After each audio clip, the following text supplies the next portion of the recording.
تیسرا بھی کوئی ذریعہ علم ہے؟ ایک تو حواس ہیں، دوسری عقل ہے، تعقل. تیسرا بھی کوئی ذریعہ علم ہے؟ دیکھیے انسان کے پاس تین ہی چیزیں ہیں. اب تک جتنا علم ہمارا ہے اس میں بنائے استدلال تین ہی چیزیں بنتی ہیں، یعنی یا میرا تجربہ اور مشاہدہ، یا میرا عقلی استنباط جس کو آپ انفرنس کا طریقہ کہتے ہیں، جس میں موجود مقدمات سے استنباط کیا جاتا ہے، یا اصل اور فرع کے باہمی تعلقات دریافت کیے جاتے ہیں، اور یا اسٹیبلش ہسٹری، تاریخ. یعنی یہی چیزیں ہیں. اور یہ تاریخ بعض اوقات سائنس پر بھی اثر انداز ہوتی ہے. جب آپ یہ کہتے ہیں کہ فلاں چیز کے فاسلز مل گئے ہیں تو اس کا مطلب یہ ہے کہ تاریخ کو سمجھنے کا ایک اور مواد مل گیا.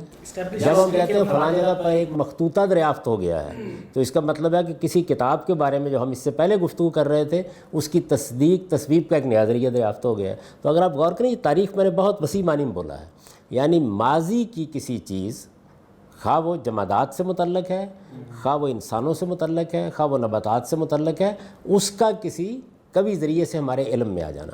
میں اس کو دو حصوں میں تقسیم کرتا ہوں. ایک اسٹیبلش ہسٹری ہوتی ہے، اس کی بنیاد یا تو لوگوں کا اجماع اور تواتر ہوگا جس میں پہلی تاریخ سے لے کے آج تک سب کچھ روشنی میں ہوگا، یا اس کے پیچھے آثار کی دریافت ہوگی. یعنی کوئی شہر دریافت ہو گیا، کوئی برتن دریافت ہو گئے، کوئی جگہ دریافت ہو گئی، اس میں ہمارے پاس کچھ حقائق آ جاتے ہیں جس سے ہم نتیجہ نکال لیتے ہیں. یہ تینوں ذرائع ہیں جن میں انسان کھڑا ہو کے گفتگو کرتا ہے. چوتھا ذریعہ کوئی میرے علم میں نہیں ہے.